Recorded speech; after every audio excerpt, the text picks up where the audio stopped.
अरिहन्ताणं तमोसिद्धाणं ब्रह्मवादियाणं ब्रह्मवज्जायाणं ब्रह्मो लोके सौवसाहुणम्।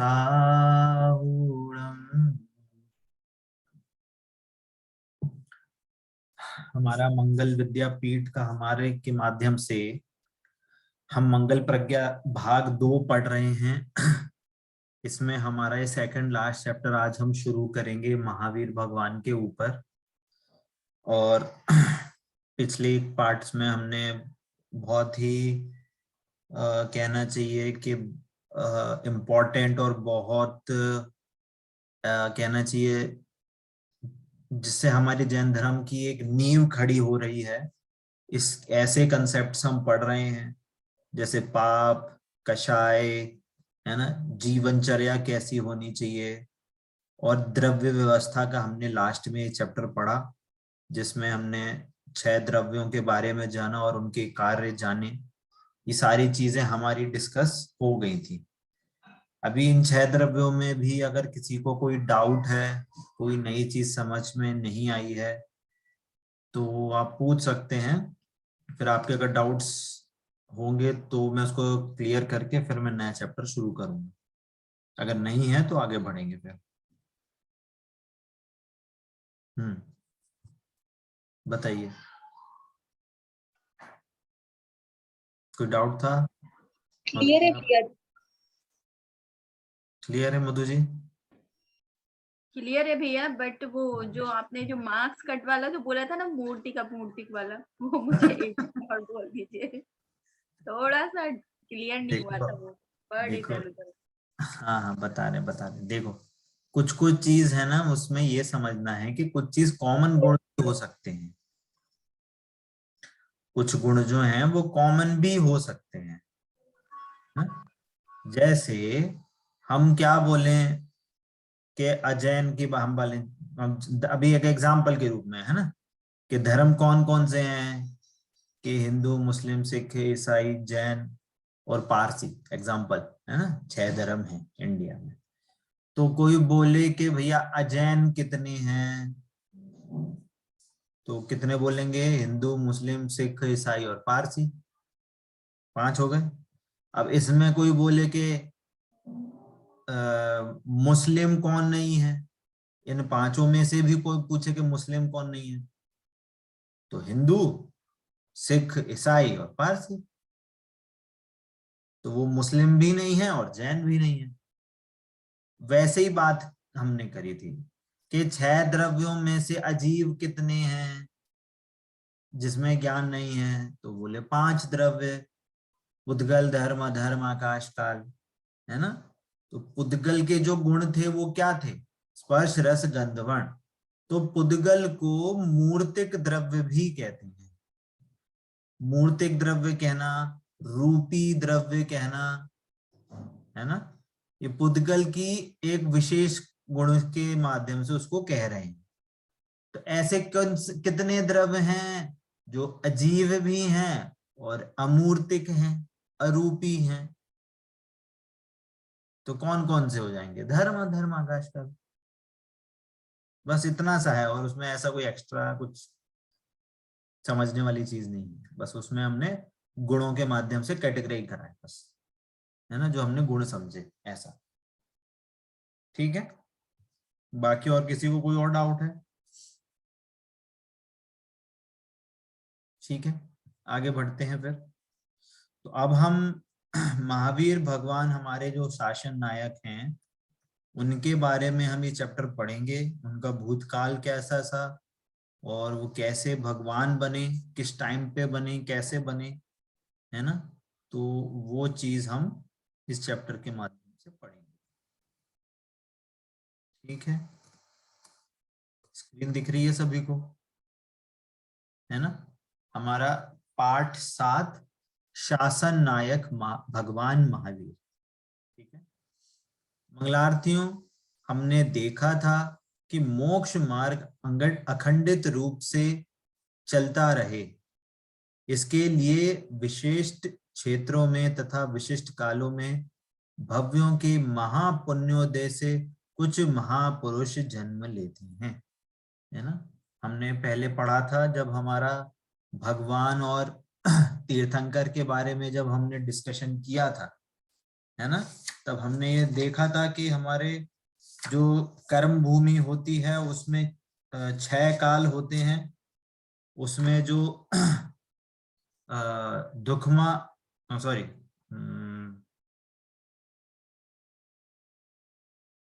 दुखमा सुखमा, है ना, दुखमा सुखमा वाला जो काल होता है ना, उसमें तीर्थंकर होते हैं विशेषतः। 24 तीर्थंकर वहां होते हैं और उन 24 तीर्थंकरों के माध्यम से इस मोक्ष मार्ग का हमें उपदेश मिलता है। और मोक्ष मार्ग के उपदेश मिलने से जीव अपनी आत्मा का कल्याण करते हैं, मोक्ष में जाते हैं, धर्म उपदेश सुनते हैं। यदि कोई जीव उस भव से नहीं जा पाता तो आगे भवों सम्यक दर्शन प्राप्त करके अगले भवों से मोक्ष जाते हैं, है ना। तो ये सब सारी चीजें हमने पढ़ी थी। तो उसी का ही वास्ता दे के ये बोल रहे हैं कि जिससे कि हमने मोक्ष मार्ग अखंडित रूप से चलता है उसके लिए विशिष्ट क्षेत्रों में, मतलब कर्म भूमियों में, है ना, जैसे विदेह क्षेत्र है, भरत क्षेत्र है, अरावत क्षेत्र है, यहाँ पे और वो भी विशिष्ट काल, मतलब चतुर्थ काल में जो दुखमा सुखमा काल होता है उसमें जीव महापुण्य के उदय से भव्यों के लिए जीव आते हैं, वो जन्म लेते हैं और वे महापुरुष प्रत्येक उत्सर्पणी अवसर्पणी काल में 24 होते हैं। तो यहाँ मुख्यतया 24 तीर्थंकरों की बात हो रही है जो जिनका समव शरण लगता है, जो हमें धर्म उपदेश देते हैं, धर्म तीर्थ का उपदेश देते हैं। हमने तीर्थ के बारे में पढ़ा था, जो मेरे शायद से बैच से नहीं थे उनको नहीं आइडिया होगा। तीर्थ का हमने समझा था जो तारे, है ना, जो हमें मोक्ष प्राप्त कराए, हमारे दुखों से तारे, है ना, वो धर्म तीर्थ कहलाता है ना। तो वास्तव में धर्म तीर्थ क्या है कि हमारी शुद्धात्मा धर्म तीर्थ है। तो हमारी शुद्धात्मा का उपाय बताते हैं कि हमारी शुद्धात्मा का हम कैसे आश्रय ले सकते हैं, इसका उपाय बताते हैं। ठीक है, तो यहाँ पे मुख्यतया तीर्थंकर भगवान की बात चल रही है। ठीक है, आगे क्या बोल रहे हैं, इस वर्तमान तीर्थ परंपरा में अंतिम तीर्थंकर भगवान महावीर हुए, है ना। इस तीर्थ परंपरा मतलब जो 24 तीर्थंकरों की जो तीर्थ परंपरा है, जो हमें दिव्य ध्वनि के माध्यम से हमें भगवान बताते हैं, हमें शुद्धात्मा बताते हैं, शुद्धात्मा का आश्रय लेने का उपदेश देते हैं, इस संसार से दूर, इस संसार से भिन्न हमें शुद्धात्मा बताकर मोक्ष जाने का उपाय बताते हैं, है ना। ऐसी तीर्थ परंपरा में अंतिम तीर्थंकर हुए थे वे भगवान महावीर हुए थे, है ना। आज उन्हीं का शासन चल रहा है। शासन चल रहा है मतलब कि उन्हीं की ही जो वाणी में जो उपदेश आए थे, जो ज्ञान उनकी दिव्य ध्वनि में आया था, अब उन्हीं का ही काल चल रहा है ना। उनका जीवन समझकर हम भी उनके समान महान बने, है ना। हमें भी उनके जीवन के माध्यम से, उनके अकेले महावीर भगवान नहीं, हमें सारे जितने भी महापुरुष के जीवन होते हैं, हमें उनके जीवन से हमें ये समझना चाहिए कि उस किस किस कंडीशन में वे रहे, क्या क्या उन्होंने निर्णय लिए, क्या क्या उन्होंने अपनी कहना चाहिए सिचुएशन को कैसा उन्होंने हैंडल किया, क्या उन्होंने ज्ञान में, अपने ज्ञान में उन्हें अपने आप को क्या समझा, कैसा निर्णय लिया, कैसे निर्णय लेते थे, उसके माध्यम से हमें अपने जीवन में भी उसके हिसाब से चेंजेस लाने चाहिए, सीख लेनी चाहिए। ठीक है, तो ये जो पाठ है वो बहुत अकेला महावीर भगवान के लिए नहीं, उनसे उसी जीव को पूर्व भवों में कैसे कैसे कंडीशन हुई वो उसके बारे में बता रहे हैं। हाँ मधु जी। भैया जी मेरा एक क्वेश्चन है कि हम महावीर स्वामी जी को शासन न्याय क्यों कहते हैं? मतलब और भी तो तीर्थंकर हुए, सारे तीर्थंकर मतलब जैन धर्म तो सभी ने पालन किया, बट सिर्फ हम महावीर स्वामी को ही शासन नायक क्यों कहते हैं? हाँ देखो, जैसे जैसे अभी गवर्नमेंट चलती है ना, गवर्नमेंट, हाँ है ना, तो अभी किसका शासन चल रहा है इंडिया में? कि भैया अभी मोदी शासन चल रहा है ना? क्यों? मोदी अभी प्राइम मिनिस्टर हैं, है ना? तो उनका जो रूल्स उन्होंने बताए, जो चीजें उन्होंने सेट करी, वो सारी चीजें उनके अकॉर्डिंग चल रही है ना? वैसे ही अब महावीर भगवान के आगे कोई अन्य तीर्थंकर तो हुए नहीं, तो लास्ट जो तीर्थ का उपदेश हुआ तो महावीर भगवान के समव शरण में हुआ था। इस एंगल से जो भी तीर्थ का उपदेश चला है, तो उसको देखो, तीर्थ का उपदेश सबका अलग अलग नहीं था, सबने तीर्थंकरों ने एक ही बात कही है। हाँ, सभी का एक ही मत था, हाँ बट हाँ, परंतु लास्ट तीर्थंकर कहाँ हुए? लास्ट तीर्थंकर कौन हुए? कि महावीर भगवान हुए। तो इसलिए कहने में आता है कि अभी महावीर भगवान का शासन चल रहा है ना? जैसे गवर्नमेंट का एक कहते हैं ना कि शासन चल रहा है उनका, वैसे यही बात है कि उनके जो उपदेश थे, उन्हीं के उपदेश अभी हम सुन रहे हैं, पढ़ रहे हैं, जिनवाणी उन्हीं के माध्यम से हमारे को मिली है ना? ऑल्दो सारे तीर्थंकरों ने एक ही बात कही, ऐसा नहीं था। पर अगर कोई क्वेश्चन पूछे कि पार्श्वनाथ भगवान का शासनकाल कब से था, कि जब से वो तीर्थंकर बने मतलब जब से समवचरण उनका लगा, तब से लेकर जब महावीर भगवान की दिव्य ध्वनि पहली बार की, या कहें जब जब वो अरहंत बने तब तक उनका शासनकाल चला पार्श्वनाथ भगवान का। वो जितने भी वर्ष चला हो वो मेरे को याद नहीं है, तो उनके बीच का जो डिफरेंस है वो पार्श्वनाथ भगवान का शासनकाल था। अब उनके आगे कोई दूसरा तीर्थंकर तो हुआ नहीं, इसलिए अभी जो भी जिनवाणी है उन्हीं के माध्यम से हमारे को मिली है, ऐसा कहने में आता है। इसलिए अभी हमारे शासन नायक हैं, अभी जो शासन है वो महावीर भगवान का चल रहा है, इसलिए शासन नायक कहते हैं। ठीक है, मतलब ऐसा कुछ वो नहीं है कि हम किसी को कुछ कम आंक रहे हैं, ज्यादा आंक रहे हैं। एक सामाजिक रूप से ये एक ऐसा एक चलन है ना? तो सामाजिक रूप से जैसे हम गवर्नमेंट को बोलते हैं उनका शासन चला, इतने से इतने साल मोदी का चल रहा है, उससे पहले मनमोहन सिंह का था, उससे पहले किसी और का था, है ना? तो वैसे ही उसी लॉजिक से हम बोल रहे हैं कि महावीर भगवान का शासनकाल चल रहा है। ठीक है, ऐसा। ठीक है, अब यहाँ पे क्या है कि अब यहाँ पे भगवान महावीर के पूर्व भव के बारे में पहले बता रहे हैं। आई थिंक जब हमने पाप के बारे में जो हमने कहानियों का लिखा था, कहानियों की सुनाने की जो हमने एक्टिविटी करी थी, उसमें भी इसमें उन्होंने ये बात ली थी, एक किसी ने कहानी ली थी, है ना? तो एक पुरुरवा नाम का एक भील था, शिकार करना उसका पेशा था। एक दिन मुनिराज को हिरण समझकर उसने निशाना साधा। नहीं, ये कोई दूसरी है शायद, है ना? अचानक उसकी पत्नी ने उसे रोक दिया और पास जाकर, सॉरी हाँ वही कहानी है, मैं कंफ्यूज हो गया, सॉरी। पास जाकर उन्होंने देखा तो शर्म से नतमस्तक हो गया।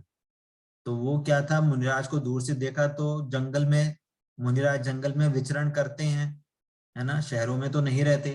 तो जब उन्होंने दूर से देखा तो उन्हें शिकारी को लगा कि कोई हिरण है, परंतु जब अचानक से उसकी पत्नी ने उसको रोक दिया, उसको लगा कि अरे ये तो कोई संत महाराज हैं, तो उसको बहुत शर्म आ गई कि मैं कैसा काम करने वाला था।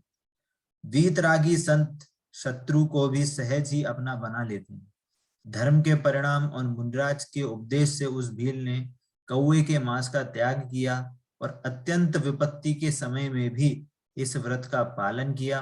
मरण को पास देखकर समस्त आहार पानी का त्याग किया, इसके फल से वह स्वर्ग में देव बने, है ना? तो इसमें हमने थोड़ी डिटेल में भी हमने इसकी कहानी सुनी थी कि ये जब मुनिराज को देखा तो वो दोनों उस मुनिराज का, वीतरागी संत का उपदेश सुनने गए। तो उन्होंने उपदेश दिया कि तुम क्या काम करते हो? कि बोला मैं तो शिकारी हूँ।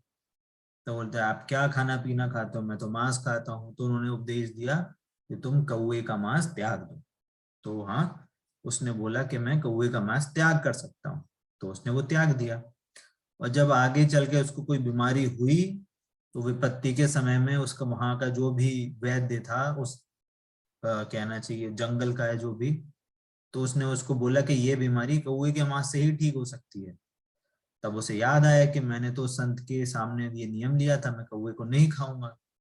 तो उसने वो नियम का पालन किया, और नियम के पालन करने से उसने वो चीज नहीं खाई, और आगे जाके भी जब उसको अंत समय में आया तो आहार जल का त्याग करके शांत परिणामों से उसका देह वियोग हुआ और वो स्वर्ग में गया, है ना। तो यहाँ पे हमें इस कहानी से हमें ये पता चला कि धर्म की शुरुआत कैसी हुई उस जीव की, जो आगे चल के महावीर भगवान बना। ये बहुत आगे, बहुत पहले एक पूर्व भर्व की ये बात है ना। अनेकों भवों के बाद वही भील महावीर का जीव सिंह बना। एक समय वह हिरण का भक्षण कर रहा था, तभी वहां पर दो मुनिराज आए, उनका उपदेश हुआ। महावीर स्वामी का जीव शेर ने सम्यक दर्शन प्राप्त करके व्रतों को भी अंगीकार किया, है ना। ये तो बहुत शॉर्ट में बताया है, पर इससे पहले एक और भव हुआ था, मारीची का जीव। मतलब महावीर भगवान का क्या हुआ था, मारीची के रूप में उन्होंने जन्म लिया था। कहाँ पे, आदिनाथ भगवान के पोते थे, पहले तीर्थंकर आदिनाथ भगवान के वे पोते थे। तब उन्होंने, जब उनका समावसरण लगा तो उन्होंने पूछा कि मेरा क्या है आगे भव, में कहाँ जाऊंगा। तब उन्होंने ये बोला कि तुम इस काल के 24वें तीर्थंकर बनोगे। तो उसको लगा कि मैं इतने लास्ट में जाके क्यों बनूंगा, मैं तो इतना बड़े साम्राज्य का, मेरे चक्रपति हैं मेरे यहाँ पे, चक्रवर्ती हैं मेरे दादाजी, ये तीर्थंकर हुए हैं, तो मैं अभी क्यों नहीं बन सकता। तो उसने अपने फिर मान कषाय से उसने अनेक मत चलाए, है ना, ऐसा जिनवाणी में आता है। फिर वही जीव फिर उसी के कारण, गृहीत मिथ्यात्व के कारण, वही फिर संसार में, त्रयंच में, नरक में, यही चीज वो भटकते रहे। फिर यहाँ पे आके सिंह के पर्याय में उन्हें दो मुनिराज का उपदेश मिला। और वो जब उपदेश मिला तो उन्होंने अपने पूर्व भव में, जहां उनको तीर्थंकर भगवान को उपदेश मिला था, या शुद्ध केवली का उनको जब उपदेश मिला था, तो वो उपदेश याद आया पूर्व भव का। तो जब वो पूर्व भव का याद आया कि उनको, कि मैं जीव हूं, मैं शुद्धात्मा हूं और ये शरीर अलग है, ऐसा उपदेश जब याद आया तो उनको वो सारी बातें याद आई, और उसी शेर के भव में सम्यक दर्शन प्राप्त किया। और उसी भव में उन्होंने व्रत भी पाले, शेर की पर्याय में व्रत पाले, और वो पंचम गुण स्थान वर्ती हो गया था। व्रती था, व्रती श्रावक था, शेर व्रती श्रावक था। सोचिए, है ना, कि शेर की पर्याय में जब वो सम्यक दर्शन हुआ तो उन्होंने व्रत लिए, तो वो व्रती श्रावक बना। ऐसे ही परिभ्रमण करते हुए शेर से लेकर आगे 10वीं पर्याय में, अब शेर की पर्याय में जब सम्यक दर्शन हुआ तो फिर देव बने, फिर मनुष्य आए, मुनिराज बने, साधना पूरी नहीं हो पाए तो वापस देव बने। ऐसे ही देव मनुष्य करके जब 10वीं पर्याय में आए, तो आज से लगभग 2620 वर्ष पूर्व बिहार के प्रांत कुंडलपुर नगर में राजा सिद्धार्थी घर में जन्मे, जहाँ पे आज अब अभी वर्तमान में, जहाँ पे हमारे आचार्यों के द्वारा इतनी सारी मुनिराजों के सानिध्य में, जहाँ पे अभी पंच कल्याणक आदि चल रहे हैं, उसी ही नगरी में भगवान महावीर का जन्म हुआ था, राजा सिद्धार्थ के घर में। वे नाथ वंशीय क्षत्रिय राजकुमार थे, उनकी माँ का नाम तिश्रा था। महावीर का जन्म चैत्र शुक्ली त्रयोदशी के दिन हुआ था। तो ये तो पंच कल्याणक आदि में जो यहाँ पे पूरी भैया जी, ये जो पंच कल्याणक हो रहा है कुंडलपुर में, वो कुंडलपुर अलग है, ये बिहार का कुंडलपुर अलग है। अच्छा, ठीक है, जो भी है, मेरे को नॉलेज में शायद से ये था कि अगर वो अलग है तो बिहार में जो कुंडलपुर है वहां पे ये सारी चीजें चल रही हैं। ठीक है, तो यही मतलब ये कहना है कि यहाँ पे जब भी कोई पंचकल्याणक आदि होते हैं तो आई थिंक आप सभी ने कभी ना कभी वो अटेंड किए होंगे। तो पूरी जो कहानियां आती हैं कि माता को, है ना, 16 स्वप्न दिखते हैं, राजा उनके समाधान करते हैं कि 16 स्वप्न क्यों आए, और उससे राजा जब तीर्थंकर जन्म लेते हैं तो 6 महीने पहले से ही रत्नों की वर्षा होने लगती है, जिससे कि उसके आसपास की जितनी भी भूमियां हैं वो कोई भी बीमारी से, कोई गरीबी से, कोई दुख से कोई परेशान नहीं हो। तो ये सारी व्यवस्था सारी देवकृत रहती है। और तीर्थंकरों की जितनी भी कहना चाहिए अरेंजमेंट्स होते हैं, खाना पीना रहना उठना सोना, जो भी सब सारी चीजें होती हैं वो सारी की सारी देवों के द्वारा अरेंज्ड होती हैं। कोई भी वो चीज जो होती है वो जमीन से, मतलब यहाँ के किसी के ऐसे नहीं बनी होती। वो सारी चीजें देवों की बनाई होती हैं। उनका खाना, उनका भोजन, उनका सारा कपड़े, सारी चीजें उनकी देव ही लेके आते हैं, है ना। आगे बढ़ते हैं। महावीर सचमुच महावीर थे। बचपन में एक बार वे अन्य बालकों के साथ खेल रहे थे। इतने में ही अचानक से एक सर्प आ गया। अन्य तो सभी डरकर भाग गए, महावीर ने उसे अपने वश में कर लिया। एक दिन ऐसे ही पागल हाथी को भी वश किया। एक बार दो मुनिराज कुछ जिज्ञासाओं को लेकर वहां से गुजर रहे थे। जैसे ही उनकी दृष्टि महावीर पर पड़ी, वैसे ही उनकी शंकाएं दूर हो गई। तो ये सारे जो किस्से हैं ये आई थिंक हम लोगों ने अपनी पाठशाला में पढ़े होंगे कि उनको वीर, अतिवीर, महावीर, सन्मति, है ना। जब ये जन्म हुआ था तो उनका नाम वर्धमान था। महावीर तो वो बाद में कहलाए, है ना। वीर, अतिवीर, सन्मति ये उनके नाम थे, जन्म से उनके नाम रखे गए थे, है ना। तो ये भी एक कहना चाहिए एक अतिशय होता है कि मुनिराजों को यदि वो तीर्थंकर के जीव को देखते हैं तो उनकी शंकाएं दूर हो जाती हैं। तो ऐसा अतिशय होता है तीर्थंकर के पास, है ना। ऐसा महावीर ने गृहस्थ जीवन में शादी के बंधन में न फंसते हुए 30 वर्ष की यौवन अवस्था में स्वयं ही दिगंबर दीक्षा ले ली, है ना। जो तीर्थंकर भगवान होते हैं उनको सारे क्या कहते हैं, 3 ज्ञान के, है ना, 3 ज्ञान के धारी होते हैं। और वे सारे जो भी दीक्षा लेते हैं तीर्थंकर, वे सारे स्वयं दीक्षा लेते हैं। तो उनको विधि पता होती है कि दीक्षा कैसे ली जाती है, आचरण कैसे लिया, आचरण कैसे होता है मुनिराज का, आदि आदि, है ना। क्योंकि पूर्व भवों में वो मुनिराज बने थे, पूर्व भवों में उन्होंने भी दीक्षा ली थी। तो वो अवधि ज्ञान से वे जान लेते हैं कि विधि क्या होती है, उनकी चर्या क्या होती है, वो सारी चीजें उनको पहले से ही पता होती है। इसलिए जब कोई तीर्थंकर गृहस्थ में जब रहता है और दीक्षा लेता है तो वो स्वयं दीक्षा ले लेते हैं, उनको आचार्य की या किसी ऐसे की जरूरत नहीं पड़ती, है ना। उसके बाद उन्होंने 12 वर्ष की मौन साधना करते हुए अपने उम्र के 42वें वर्ष में केवल ज्ञान की प्राप्ति हुई। तो जब 30 वर्ष की आयु में थे तब उन्होंने दीक्षा ली, और उसके बाद 12 वर्ष वे मुनिराज अवस्था में रहे। 12 वर्ष तक उन्होंने मौन साधना करी, है ना, मौन साधना करी। तो इस मौन साधना के बीच में ये वाली भी घटना घटी थी। अरे अभी याद थी, मैं भूल गया।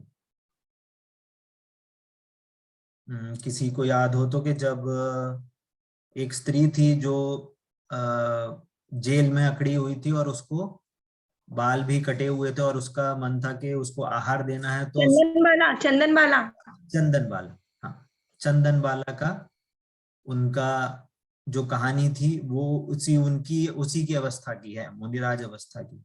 चंदन बाला ने जब मुनिराज को आहार दिया था, है ना। और जब वे आहार देने आई थी तब मुनिराज महावीर की भी ऐसी प्रतिज्ञा थी कि वो आहार तभी लेंगे कि जब कोई ऐसी स्त्री हो कि जिसके बाल कटे हों ऐसे, या जेल में जंजीरों से अकड़ी हो, और वो ऐसी कंडीशन में यदि होगी तो मैं उसका मैं आहार करूंगा, या ऐसा आहार मिलेगा तो मैं आहार ग्रहण करूंगा। उनकी भी ऐसी प्रतिज्ञा थी। है ना। तो वो उनकी प्रतिज्ञा फुलफिल होती है, ये उनका पुण्य का उदय होता है, और ऐसी अवस्था में उन्होंने उनका आहार लिया था, है ना। तो ये तो एक्स्ट्रा इंफॉर्मेशन है आपके लिए। और हाँ, एक चीज और, कि ये तो चैप्टर बहुत छोटा है ना, ये चैप्टर बहुत छोटा है। और परंतु मैं आपसे कहूंगा कि एक पुस्तक है भगवान महावीर और उनकी अहिंसा, है ना, डॉक्टर हुकुमचंद भारिल जी के द्वारा लिखी गई है। आई थिंक 15-20 पेज की है। उसकी पीडीएफ भी आप चाहें तो उसको ऑनलाइन मिल जाएगी, है ना। यदि ये हमारा जब ये कोर्स कंप्लीट हो जाए तो मैं कहूंगा कि आप वो पुस्तक जरूर पढ़ें, है ना, कि महावीर के सिद्धांत आजकल कैसे लागू होने चाहिए, उन्होंने क्या क्या हमें शिक्षाएं दी हैं, और उनकी शिक्षाओं को हम कैसे लागू कर सकते हैं आज के वर्तमान जीवन में, है ना। तो वो पुस्तक जरूर पढ़ें, है ना। भगवान महावीर और उनकी अहिंसा, मेरे को पीडीएफ मिलेगी तो मैं आपको ग्रुप में शेयर जरूर करूंगा, ठीक है। और चाहें तो आप वो पुस्तक, आपको आई थिंक आपके मंदिरों में भी मिल सकती है, नहीं तो आप उसको मंगवा भी सकते हैं, ठीक है। तो जो पीडीएफ होगी, अगर पीडीएफ से आपको नहीं पढ़ना है तो वहां पे कांटेक्ट नंबर दिया होगा संस्था का, जहां से वो पब्लिश हुई है, आई थिंक पहले 2 पेजेस में, और वहां से आप उसको मंगवा सकते हैं, ठीक है। फिर आगे, हाँ, तो 30 वर्ष तक, वे 30 वर्ष की उम्र में उन्होंने मुनि दीक्षा ली, और उसके बाद वे 12 वर्ष तक मौन साधना करी, है ना। उन 12 वर्षों तक मुनिराज अवस्था में, जब महावीर भगवान थे मुनिराज अवस्था में, उन्होंने मौन साधना करी, किसी को कोई उपदेश नहीं दिया उस मौन अवस्था में, है ना, इसलिए उसको मौन साधना कहते हैं, ठीक है। और फिर जब उनकी उम्र 42 वर्ष की हुई तब उन्हें केवल ज्ञान की प्राप्ति हुई। फिर लगभग 30 वर्ष तक भव्य जीवों को धर्म उपदेश देते हुए लगभग 72 वर्ष की आयु में कार्तिक कृष्ण अमावस्या के ब्रह्म मुहूर्त में झारखंड में स्थित पावापुरी से निर्वाण की प्राप्ति हुई, है ना। तो ये जब उनके समौशरण लगा तो उनका समौशरण 30 वर्ष तक विहार करता रहा। 30 वर्ष तक उन्होंने विभिन्न जगहों, विभिन्न विभिन्न जगह में उनके धर्म तीर्थ का उपदेश मिला है, अलग अलग जगह उन्होंने धर्म तीर्थ का उपदेश दिया है। बहुत सी कहानियां हैं इस धर्म तीर्थ के उपदेश में, श्रेणिक राजा की कहानी है, वो भी आई थिंक आप सभी को पता होगी। और जो हमारे, जब उनका समौशरण लगा, है ना, तो उनके जो उनका जो क्या कहते हैं, जहाँ जो दिव्य ध्वनि नहीं गिरी, तो दिव्य ध्वनि नहीं गिरने का कारण में वो सारे जो कथानक हुए कि इंद्रजीत थे, वे आए, उन्होंने क्या कहते हैं, उनको गणधर नहीं मिले इंद्र को, तो वो सारी भी कहानियां आपको पता होगी, है ना। तो वो सारी चीजें, मैं कहानियां भी यहाँ पे रिपीट नहीं कर रहा हूँ, तो मैं बता रहा हूँ कि वो सारी चीजें भी हमें यहाँ पे ध्यान करनी है ना। फिर क्या हुआ, और फिर लास्ट में कार्तिक कृष्ण अमावस को ब्रह्म मुहूर्त में, है ना, एकदम सुबह, जब भोर का समय होता है, पहली किरण निकलती है, उसी के जस्ट पहले उनका वह मोक्ष पधारे, मोक्ष मोक्ष को प्राप्त हुए, निर्वाण को प्राप्त हुए। और उसका दिन था कार्तिक कृष्ण अमावस्या, जो कि जिसको हम दिवाली भी कहते हैं, है ना। इसी दिन दीपावली मनाई जाती है, क्योंकि इसी दिन शाम को उनके प्रमुख शिष्य इंद्रभूति गौतम को केवल ज्ञान प्राप्त हुआ था। तो जिस दिन वो सुबह मोक्ष गए, उसी दिन शाम को जो गौतम स्वामी थे, उनके प्रमुख गणधर थे, है ना, जिनके कारण से 66 दिन तक, जब वो गणधर नहीं मिले थे तो 66 दिन तक उनकी दिव्य ध्वनि नहीं गिरी। मतलब कि समौशरण तो बना रहा, समौशरण 66 दिन तक बना रहा, परंतु प्रमुख गणधर नहीं होने के कारण दिव्य ध्वनि नहीं गिर पाई, है ना। तो गौतम स्वामी जो थे उन्हीं को ही, जो प्रमुख गणधर बने थे, उन्हीं को उसी शाम को, दिवाली के शाम को, उनको वापस, उनको भी केवल ज्ञान हो गया था, है ना। इसी दिन को हम वीर संवत प्रारंभ के रूप से मानते हैं, जो हमारा वीर संवत चलता है, इसलिए वो दिवाली के दिन से हम उसको वीर संवत भी कहते हैं, है ना। भगवान महावीर के पांचों कल्याणक देवों ने आकर मनाए थे। भगवान महावीर के पांचों नामों से भी जाना जाता है, वीर, अतिवीर, वर्धमान, सन्मति और महावीर। 1 जनवरी को नववर्ष मनाना तो अन्य मतों की परिपाटी है। वीर निर्वाण संवत सबसे प्राचीन है। इससे जैन धर्म की प्राचीनता भी सिद्ध होती है, की भी सिद्धि होती है ना। तो ये तो एक जो डेटिंग सिस्टम चलता है, जो हम 1 जनवरी को जो हम न्यू ईयर बनाते हैं, वो तो देखा जाए तो दूसरे धर्मों की परिपाटी है। परंतु हम हमारे जो जैन धर्म में हमारे जो महावीर भगवान हुए हैं, उनके माध्यम से यदि हम कल्याणक मनाएं, उनके वीर सम्मत को मनाएंगे, तो उसकी भी अब एक अपनी एक प्राचीनता है, वो भी उसकी भी सिद्धि होती है। अब यहाँ से सीख क्या लेना है कि हमने देखा कि कैसे पशु से परमेश्वर, है ना, पशु से परमेश्वर, वो सिंह की पर्याय से वो कैसे मोक्ष गए, सिंह से सिद्ध बने, भील से भगवान बनने की शक्ति विद्यमान होती है। हम भी अपने आत्मा को जाने तो हम भी भगवान बन सकते हैं, है ना। लास्ट में ये पावापुरी की यहाँ पे पिक्चर दी गई है। तो ये तो हमने एक शॉर्ट में महावीर भगवान के बारे में, उनके कहना चाहिए उनके जीवन के बारे में पढ़ा।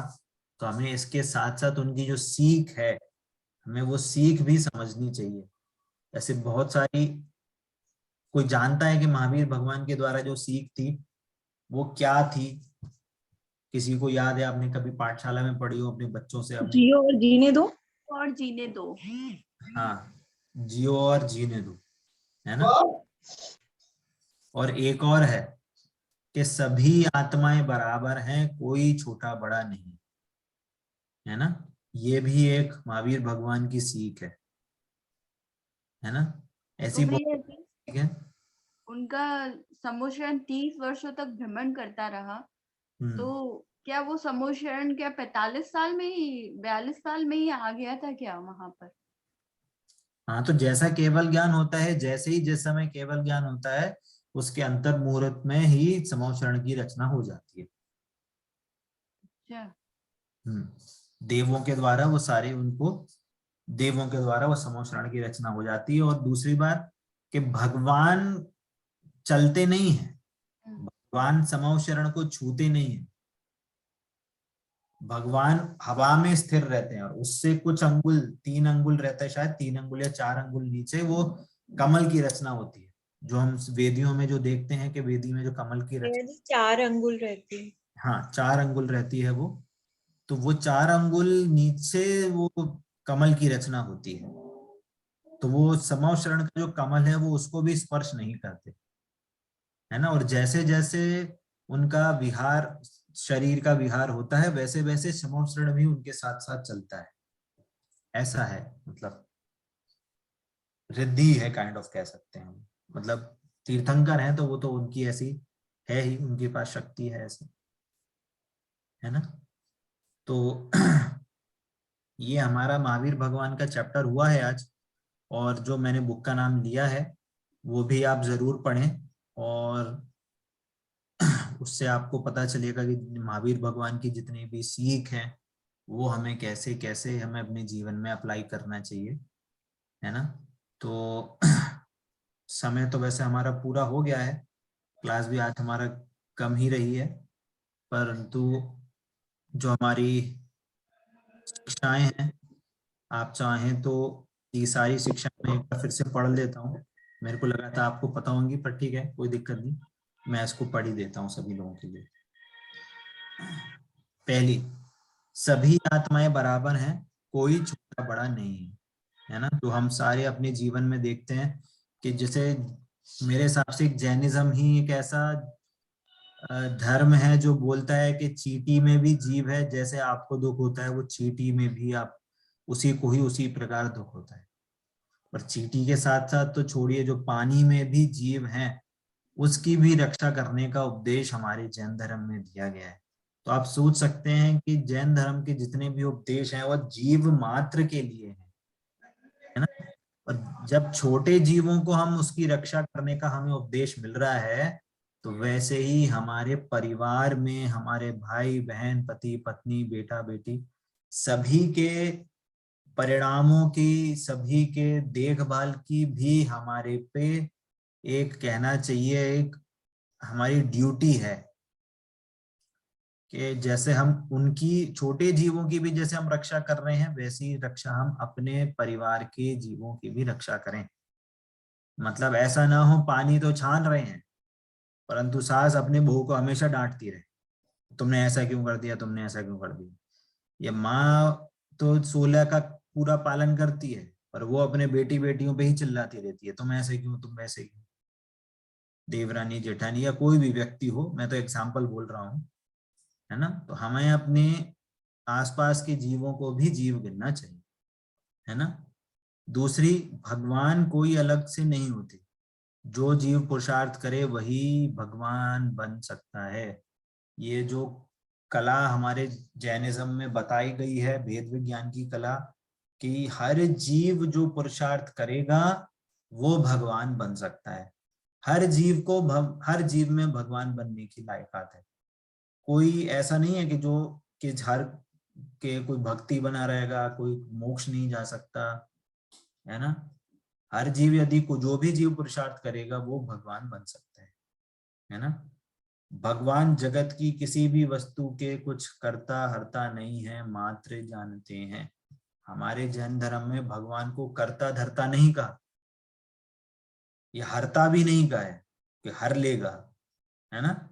वो मात्र जानने वाले हैं। यही अनंत पुरुषार्थ है, यही कहना चाहिए अनंत वीर्य है उनका, कि वो किसी के करता धरता नहीं है ना, वीतरागी है वो, है ना, वो मात्र जानते हैं। हमारे आत्मा का स्वभाव भी जानना देखना है, कषाय आदि करना नहीं है। जैसे भगवान है, भगवान भी जैसे मात्र जानते हैं, वैसे हमारा स्वभाव भी जानना देखना है, परंतु हम अपने स्वभाव को नहीं जानते, कषाय आदि भाव को अपना मानते हैं, इसीलिए हम संसार में परिभ्रमण करते हैं। यदि हम अपने स्वभाव को जानेंगे और कषाय आदि भावों को अपना नहीं मानेंगे तो हम भी भगवान बन सकते हैं, है ना। कि कभी किसी का दिल दुखाने का भाव मत करो, है ना। जो जियो और जीनो दो का नारा है वो भी यहीं से ही आया है कि स्वयं जियो और दूसरों को भी जीने दो, है ना। और क्या बोला, सारे अब यहाँ पे पापों के रिगार्डिंग भी कहा गया है कि झूठ बोलना और झूठ बोलने का भाव करना दोनों ही पाप है। चोरी करना और चोरी करने के भाव करना भी बुरा काम है ना। तो ये झूठ और चोरी कहा है और बाकी आगे भी कहे हैं, परंतु यहाँ पे ये समझना चाहिए कि करना भी साथ ही साथ और उसके भाव करना भी पाप है ना। तो भावों की भी यहाँ पे एक हमें कहना चाहिए, पाप की इकाई हम जनरली करने, शरीर के करने रूप पाप की इकाई मतलब उसको मापते हैं हम, करने शरीर की क्रिया से उसको मापते हैं पाप को, परंतु जो पाप है वो भावों में भी होता है। भले ही बाहर में क्रियान्वित ना हो, भावों में भी पाप हो सकता है। ये चीज आई थिंक हमने पाप वाले चैप्टर में बहुत अच्छे से समझी थी, है ना। भाव भाव पाप और द्रव्य पाप, है ना, ये सारे कंसेप्ट हमने पढ़े थे। और क्या कह रहे हैं कि संयम से रहो, क्रोध से दूर रहो, अभिमानी नहीं बनो। छल कपट करना और भावों में कुटिलता रखना भी बहुत बुरी बात है। लोभी व्यक्ति सदा दुखी रहता है। हम अपनी गलती से दुखी हैं और अपनी भूल सुधार कर सुखी हो सकते हैं, है ना। जैन धर्म में सबसे बड़ी बात ये भी है कि यदि आपको आपकी गलती पता चलती है तो पहली बात तो आपको गलती का ज्ञान होना बहुत जरूरी है। हमें यदि बीमारी है तो हमें उसको डायग्नोस करके हमें ये बीमारी है पहले, सबसे पहले वो पता होना जरूरी है। फिर यदि हमारी कोई गलती हो रही हो तो उसको स्वीकार करके उसको सुधार करने का प्रयत्न करना चाहिए, है ना। तो वैसे ही हमारी अगर बीमारी होती है तो हमें उसमें सुधार का पता चलता है कि सुधार कैसे करना है, कि ये चीज गलती कर रहे थे अब ये नहीं करना, इस कारण से हमें बीमारी हो रही थी। वैसे ही जैन धर्म में यदि हमारी गलती पता चलती है तो यदि हम अपनी गलती का सुधार कर लेंगे तो हम सुखी हो सकते हैं, है ना। और ये आई थिंक इंग्लिश में भी एक कहावत है, मैं मिस कर रहा हूँ, कि एवरी डे इज अ, ऐसे कुछ के लाइन है, एवरी डे इज अ, मतलब हम हर दिन हमें अपनी लर्निंग बढ़ानी चाहिए, हर दिन हर समय हमें कुछ सीखना चाहिए, है ना। अपनी जो सीखने की प्रवृत्ति है कभी उसको रोकना नहीं चाहिए, है ना। तो यदि हम सीखेंगे, पढ़ेंगे, लिखेंगे, सुनेंगे, तो हमें हमारी भूलें भी पता चलेंगी, और यदि भूल पता चलेगी तो हम अपने सुधार करने में अपने को, अपने ज्ञान को, अपने विश्वास को, अपने आचरण को, हमें अपने जीवन को में सुधार ला सकेंगे, और जल्दी ला सकेंगे, क्योंकि वो हमारे यहाँ ज्ञान एक्टिव ज्ञान है ना। तो ये सारी हमारी महावीर भगवान के द्वारा हमने जो शिक्षाएं पढ़ी थी, इस दी गई हैं, वो हमने वो पढ़ी हैं। आई थिंक आपको आई थिंक ये ज्यादा हार्ड तो नहीं लगी होंगी, समझ में आपको आई होंगी, और ये सारी शिक्षाएं भी पेपर में रहेंगी, तो आपको ये आई थिंक समझना चाहिए या आपको याद रहनी चाहिए, है ना, ऐसा। ठीक है, समय तो हमारा हो गया है, अभी भी अगर किसी को कोई डाउट है तो पूछ सकते। भैया जी ये बुक किनके द्वारा लिखी हुई है? मैं मिस कर गई वर्ड। मंगलायतन में एक भैया हैं, ब्रह्मचारी भैया, सचिन पंडित जी हैं, उनके द्वारा उन्होंने लिखी है इसको। इसका पहले एक वर्जन था बालबोध, जो जयपुर से जो हुकुमचंद जी बहरल हैं उनके द्वारा लिखी गई थी, उसी को थोड़ा सा चेंज करके आज की जो मतलब वो भी बुक बहुत पुरानी है, 15-20 साल पुरानी, तो उसको आज के कंटेंट के हिसाब से, आज के टाइम के हिसाब से इसको थोड़ा सा चेंज करके इसको वापस से उन्हीं चीजों को वापस से पिरोया है, चैप्टर्स बना के, तो वही कंटेंट दोनों का सेम ही है वैसे, है ना, ऐसा। ठीक है, और किसी का कोई डाउट है? ठीक है, तो आज की क्लास हम यही समाप्त करते हैं। अगली क्लास हमारी जिनवाणी स्तुति में रहेगी, ठीक है, वो भी हम समझेंगे, ठीक है। और नेक्स्ट वीक जैसे ही हमारी कक्षा होगी, यदि आपको रिवाइज का टाइम चाहिए तो बता दीजिएगा, अदरवाइज जब आप सभी को जैसे सूटेबल हो वैसे हम एग्जाम का टाइम डिसाइड करके फाइनल एग्जाम लेंगे। होली के पहले ही हो जाएंगे ना भैया जी एग्जाम? हाँ हाँ हाँ, इसलिए हम चाह रहे हैं आपका भी जो आगे किसी का कोई समय हो, जैसे आपको हो सकता है आपके बच्चों वगैरह के भी एग्जाम होने वाले हों, तो हम नहीं चाह रहे कि उतने देर तक एक्सटेंड हो। अब कहीं जाना हो किसी को छुट्टियों में तो फिर भी। हाँ, जो भी उसी के हिसाब से, तो इसलिए नेक्स्ट वीक में ही हम इसको फिनिश करेंगे, ठीक है। जिनवाणी के ज्ञान से सूझे लोकालोक, सो वाणी मस्तक नमो सदा देता हूँ लोक। बोलिए द्वादशम में जिनवाणी माता की जय हो, जय हो, जय हो। अहिंसा में जैन धर्म की जय हो, जय हो, जय हो। जय जिनेंद्र सभी को। जय जिनेंद्र सभी को। जय